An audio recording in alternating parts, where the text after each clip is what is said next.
começamos o nosso programa de Direção Espiritual, hoje gravando aqui em Brasília, com toda a equipe da Canção Nova de Brasília, a quem eu agradeço pelo carinho, por me receber, e também a Andréia, que nos recebe aqui na sua casa, nos oferecendo esse espaço como um cenário natural, é uma residência mesmo, para que a gente não ficasse sem o programa. Cada um de nós carrega o dom de ser capaz e ser feliz. E um pouquinho antes, numa estrofe que vem antes deste último refrão, nós dizemos que num dia a gente chega e no outro a gente vai embora. Uma metáfora interessante da duração da vida. Sim, o poeta, neste caso aqui, Renato Teixeira e Almir Sater, falam de maneira muito simples e ao mesmo tempo nos proporcionando uma poética interessantíssima, colocando a vida justamente quase que como num susto, porque é mesmo. E eu acredito que ultimamente nós estejamos todos ainda mais assustados na não percepção do tempo, né? Nós estamos vivendo de uma maneira que parece que a gente não percebe o tempo passar. Se a gente não tem a percepção do momento presente, tudo isso parece um susto. Eu me lembro que na semana passada nós falávamos da necessidade de compreender a vida como uma oportunidade única,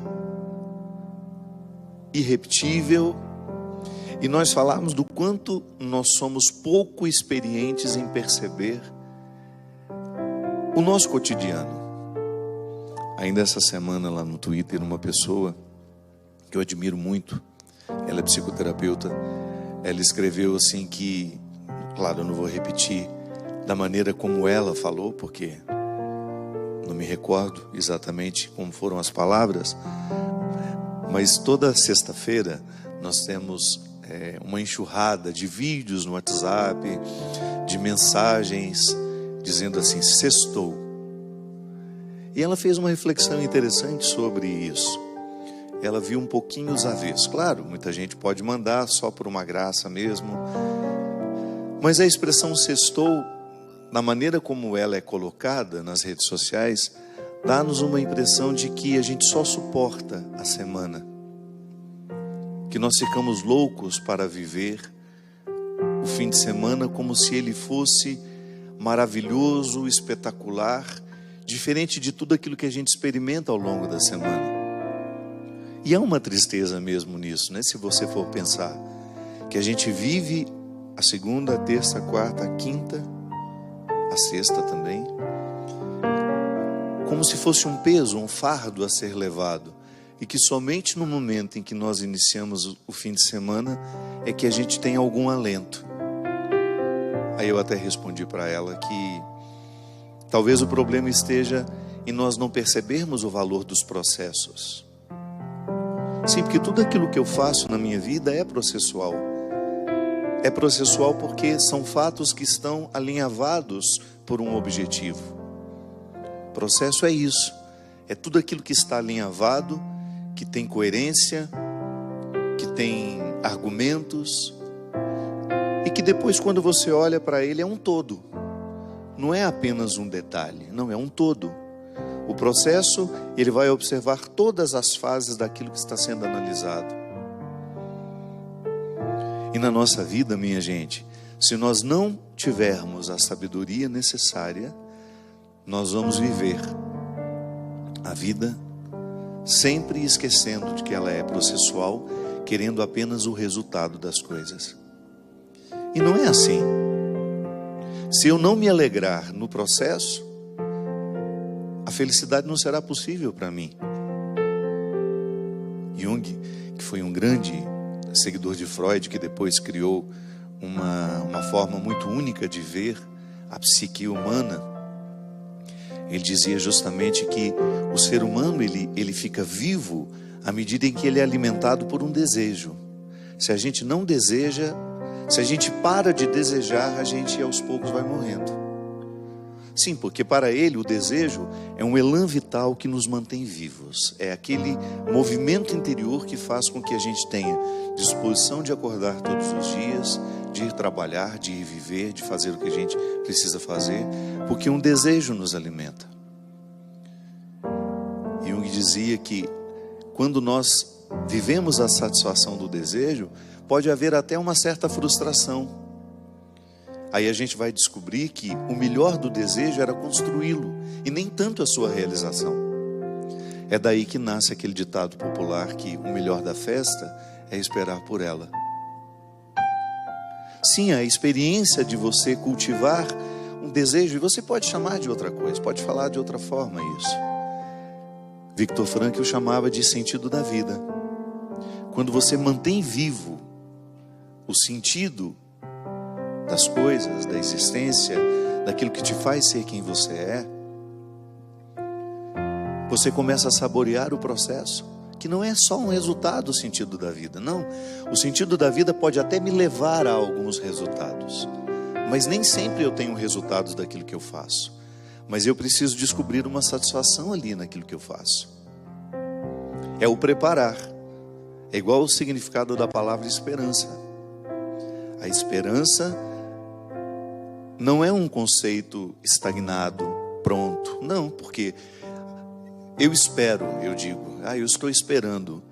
Mas significa que enquanto eu estou esperando, eu estou construindo aquilo que eu espero.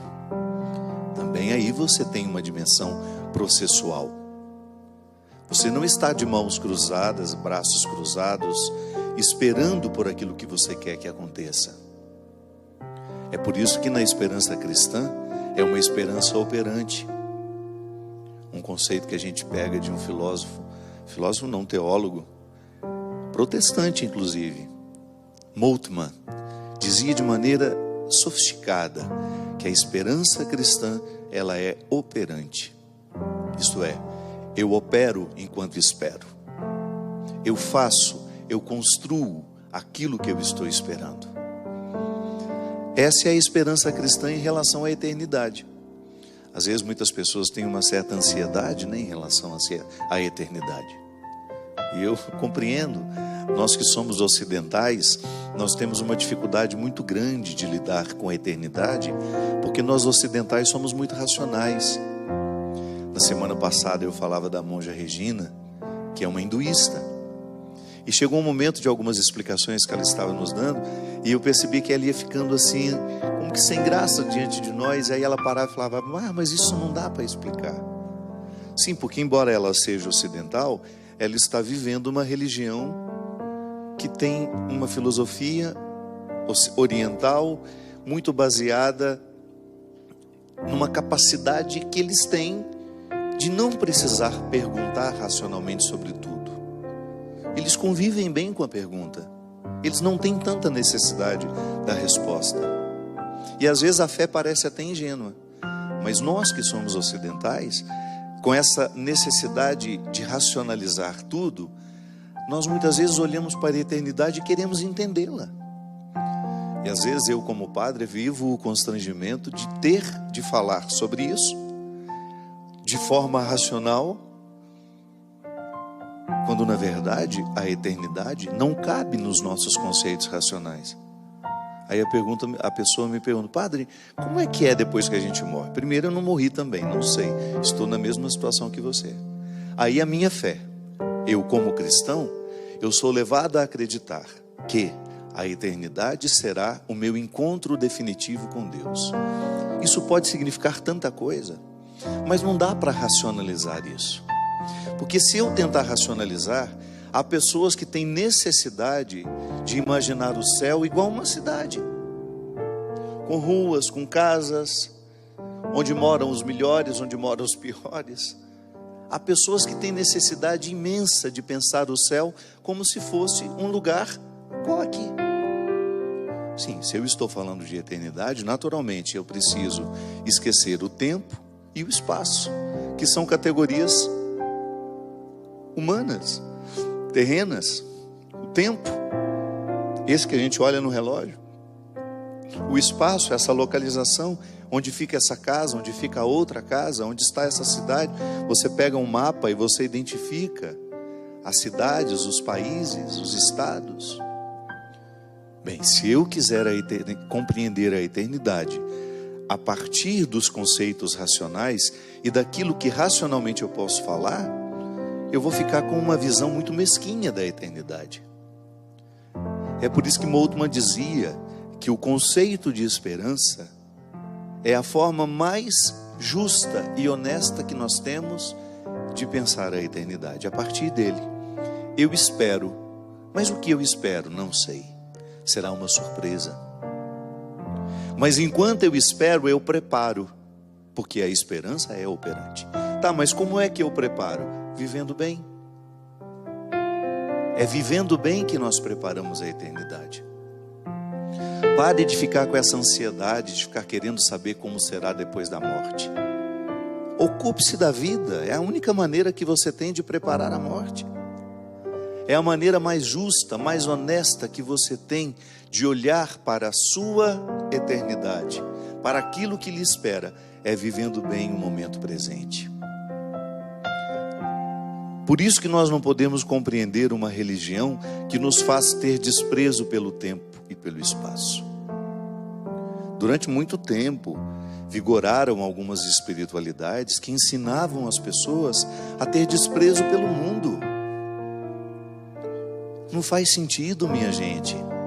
O mundo a que Jesus se referia, vós estáis no mundo, mas não sois do mundo, essa expressão de Jesus para os seus apóstolos não era para que eles desprezassem as coisas do mundo, não, era para que eles soubessem que este mundo é passageiro, essa casa é passageira, este piano é passageiro, este material que nós estamos usando para fazer esse programa chegar até você é passageiro, essa televisão que você está tendo aí diante de você, por onde nós entramos, por onde nós passamos, é passageira. O dinheiro é passageiro, o sucesso é passageiro. Aí Jesus está ensinando que há uma maneira interessante de lidar com o tempo e com o espaço. Tá bom, eu tenho, mas eu não vou me apegar àquilo que tenho, porque tudo isso passa. É igual o apego às pessoas. Eu sei que é muito difícil a gente perder alguém, mas o nosso excesso de sofrimento na perda está justamente em não aprendizado. Nós não aprendemos que as pessoas também serão passageiras na nossa vida. A gente pode até saber, mas a gente não aprendeu. É igual a música. A lição nós sabemos de cor, só nos resta aprender. Sim, tem muita coisa que nós sabemos de cor, mas ainda não aprendemos. Pode ser que se a gente tivesse sido educados desde pequenos a compreender a morte como um processo natural na nossa vida, nós teríamos menos dificuldade no momento em que ela acontecesse ao nosso lado. Mas às vezes a falta de espiritualidade, a falta de vida interior, nos faz a gente ficar apegados demais à matéria e às pessoas. Pois é, são as nossas dificuldades, porque somos ocidentais, somos apegados demais ao tempo, ao espaço, e queremos compreender a eternidade a partir do limite que nós temos. Eu, como professor de escatologia, eu tinha que falar tudo aquilo que a igreja diz sobre céu, inferno, purgatório. Mas eu tinha um desafio a mais, que não era apenas deixar os meus alunos reproduzirem o que a igreja ensina sobre isso. Porque às vezes a catequese, ela pode ser mais uma vez um reforço desse excesso de materialidade. Então, a pregação, ela chega até mim falando do céu, falando da eternidade, e ela pode me sugerir novamente um reforço de que é material. O céu é material, o céu é localizado, o céu está no tempo e no espaço. Não. Então o meu desafio como professor era que nós soubéssemos falar a linguagem sem ficarmos presos a ela. A eternidade é muito mais uma esperança do que um conceito fechado. Tá bom, eu espero.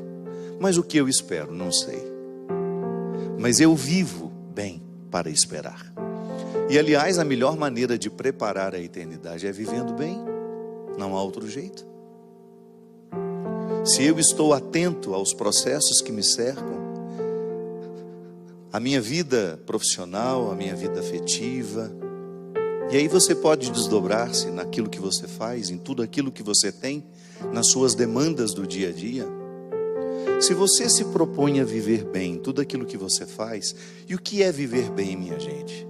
É você ser correto, você ser justo, você ter da compreensão de que não faz sentido você ser um instrumental de injustiça no mundo. Comece, por exemplo, a permitir o ódio morar dentro de você. Comece a permitir a vingança ficar alojada dentro de você. Permita que a vingança, que o ódio, que o rancor comecem a dar ordens às suas atitudes. Sim, porque as minhas atitudes, elas são todas ordenadas por aquilo que sinto e penso. Ou você acha que a sua atitude está deslocada? Não, ela é sempre um fruto do que você pensou e sentiu. E faz tudo dentro do mesmo lugar. É dentro do cérebro que tudo isso acontece. É na mente. Às vezes a gente usa o coração, né, para simbolizar o amor, o sentimento. Sim, não tem problema você simbolizar. Mas é aqui que tudo acontece. Pensamento e sentimento. São eles que dão ordem às minhas atitudes. Tudo aquilo que sai de mim como uma atitude, como um gesto, é fruto do meu pensamento e do meu sentimento. E é por isso que eu preciso ter um cuidado imenso com aquilo que eu penso, com aquilo que eu sinto. E consequentemente com aquilo que eu falo. Porque a fala é justamente a expressão do que você está sentindo e pensando. Se eu não cuido, minha gente, daquilo que eu penso, se de repente eu começo a alimentar, está aqui o João Paulo, boa noite João Paulo, obrigado pela sua presença. Se de repente o João Paulo faz parte da minha ambiência afetiva, eu convivo com ele, e eu começo a alimentar dentro de mim um ódio pelo João Paulo, às vezes sem motivo, e você sabe que isso é possível.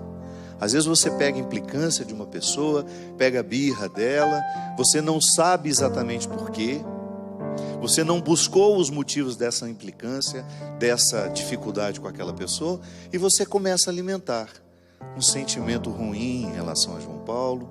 Eu começo a alimentar o meu pensamento: nossa, eu gostaria tanto que João Paulo, que ele fosse mandado embora do serviço dele, que não desse certo. Fico sabendo que ele está batalhando por uma coisa, eu ali, no silêncio do meu coração, fico pensando que eu ficaria muito feliz que aquilo desse errado. Eu tenho certeza que eu estou falando aqui e você está se identificando com o que eu falo. Sabe por quê? Porque nós somos todos iguais. Em algum momento, o nosso pensamento colocou-nos contrários a alguém, mesmo que fosse sem motivo. E às vezes tem motivo também. O que eu estou dizendo é que se você alimenta o que você pensa em relação àquela pessoa, e se você está alimentando um pensamento que é nocivo, que é ruim, que prejudica, que é injusto, aí naturalmente aquele pensamento se desdobra num sentimento de aversão, ou às vezes é até o contrário. Começa com o sentimento de aversão e depois você começa a pensar coisas ruins sobre ele. Se você alimenta isso dentro de você, se eu alimento, no exemplo que eu estou dando, se eu começo a alimentar o meu sentimento de rejeição a João Paulo e o meu pensamento de desejar que João Paulo se dê mal, que João Paulo morra, que João Paulo seja prejudicado, eu estou a um passo de ser capaz de fazer um gesto concreto que prejudique a vida de João Paulo. Será, padre? Sim. Muitos monstros nos habitam, minha gente. Por isso que eu digo para você, a gente olha para essas pessoas que são capazes de matar, que são capazes de assassinar outras pessoas, e a gente se acha tão diferente delas. Comece a alimentar o ódio dentro do seu coração para você ver. Comece a alimentar a vingança, e de repente você está achando normal pegar uma arma e acabar com a vida daquela pessoa. Comece a alimentar os sentimentos que são diabólicos para você ver. Um prazo, sei lá de quanto tempo, 2, 3, 4, 5 meses, às vezes um ano, você será capaz sim de tirar a vida daquela pessoa. Por quê? Porque o diabo se alojou no seu pensamento e no seu sentimento. E é por isso que a palavra, às vezes ela é tão enganosa. Às vezes uma pessoa fala uma coisa para você, uma palavra que expressa bondade, mas a palavra já está a serviço. Ela já é ardilosa, ela já tenta lhe enganar, porque ela já está a serviço de um pensamento maldoso e de um sentimento maldoso. Eu sempre digo isso. Dá tréguas aos seus sentimentos e aos seus pensamentos, e o diabo faz parte da sua vida. Começa a fazer parte da sua vida. Aquela história de possessão demoníaca, eu nunca vi aquilo que aparece nos filmes. Nunca vi. Agora eu vejo o diabo alojado na mente de muitas pessoas o tempo todo, que estão articulando maldade, não têm o mínimo de responsabilidade com os outros, são desonestas, são injustas. Ali sim o diabólico está tendo espaço para agir no mundo, através daquela pessoa. Então vamos só recapitular. A minha atitude é um fruto do que eu penso e do que eu sinto. Se eu estou alimentando pensamentos ruins, injustos, aí você pensa tudo aquilo que é ruim: mentira, infidelidade, maldade.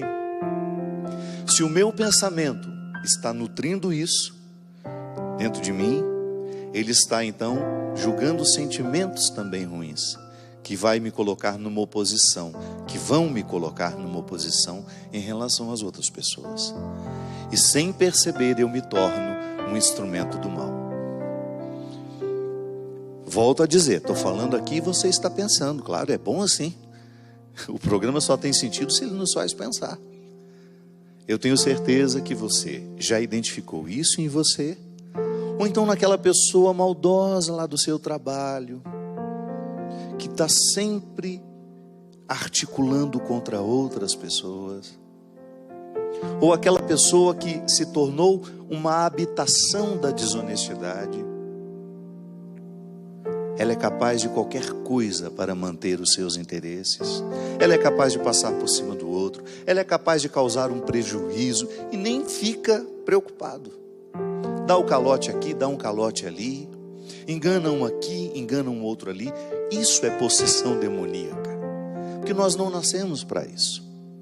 Mas em algum momento da vida, seja lá no nosso processo formativo, na primeira infância, quando nós somos tão frágeis, quando nós não somos capazes de refletir sobre os nossos pensamentos e sobre os nossos sentimentos, porque a gente ainda não sabe nem o que é certo, o que é errado, se não existe alguém ali para nos ajudar a purificar o que nós estamos sentindo e pensando, com frases muito práticas: meu filho, isso não pode, porque a criança, minha gente, ela não esconde o que ela pensa e o que ela sente. Tanto é que em muitos momentos, quantas vezes uma criança de 3, 4 anos fala: eu vou matar você, grita isso para a mãe, porque está sendo contrariada. A gente pode pensar: mas isso é tão inocente, é coisa de uma criança. Sim, se não há uma correção ali naquele momento, carinhosa, amorosa, dizer: meu filho, nunca mais diga isso, porque é muito feio matar alguém. Para que ela possa começar a entender, para que aquela linguagem não crie dentro dela uma disposição ao pensamento futuro e ao sentimento futuro, que quando alguém me contrariar, é justo eu poder matá-la. Eu posso matar. Se a gente não tem uma pessoa nos orientando, minha gente, seja pai, seja mãe, seja avó, avô, tio, irmão, vizinho, se nós não tivermos na fase em que nós não temos este filtro do certo e do errado, se nós não temos alguém para nos ajudar a entender o que a gente sente, o que a gente pensa, nós nos tornamos futuros assassinos. Nós seremos, em potencial, aqueles que invadiram a escola e exterminou todo mundo. Quando é que começou aquele crime? Naquele dia, num dia anterior? A justiça já chegou à conclusão de que foi um crime premeditado. Sim, mas uma semana antes, 2 meses antes, não. Aquilo ali começou na infância daqueles meninos, quando o essencial foi negado a eles. O essencial, quando nos é negado, minha gente, deixa um buraco imenso. Uma criança não nasce para ser bandido. Ela não nasceu para dar errado. Agora, o que nós fazemos com ela contribui justamente para que aquela índole, às vezes maldosa que ela tem, cresça. Porque quem pode dizer que nós também não temos essas índoles dentro de nós? Temos. Descuide de você para você ver o monstro que você se torna. Eu sempre digo isso. Nós que somos religiosos, nós que vivemos uma experiência de Deus, porque publicamente dizemos isso aos outros. Não estou dizendo que aquele que não diz não viva. Estou dizendo eu, no meu caso. Você já imaginou que contraditório seria se nos meus bastidores eu fosse uma pessoa maldosa? Se eu não tivesse capacidade de reconhecer os meus erros? Se eu prejudicasse João Paulo conscientemente, mesmo sendo padre? Isso acontece muito. Uma casca religiosa para esconder maldades vergonhosas. Como os padres que foram acusados de pedofilia, abuso sexual de pessoas que vão buscar, ou outras lideranças religiosas, padres, pastores, leigos, que exercem uma autoridade religiosa sobre alguém e abusam, ultrapassam uma maldade, minha gente, que está protegida pela religiosidade. É o que eu estou dizendo. Se eu não cuido dos meus sentimentos e dos meus pensamentos diariamente, purificando-os, pedindo perdão a Deus e aos outros, eu me torno um monstro. Sim, tenho potencial para ser santo, tenho, mas também tenho potencial para ser um monstro. E com você não é diferente. É por isso que você precisa ficar muito atento ao que você sente, ao que você pensa e, consequentemente, ao que você fala, para que você não se torne um obstáculo para si mesmo, para que você não se torne um monstro, para que você possa recolher de você somente aquilo que você tem de melhor e purificar no dia a dia, para que toda essa tendência que você tem a fazer a maldade não cresça dentro de você. Nós vamos para um rápido intervalo e a gente volta já já com o programa Direção Espiritual.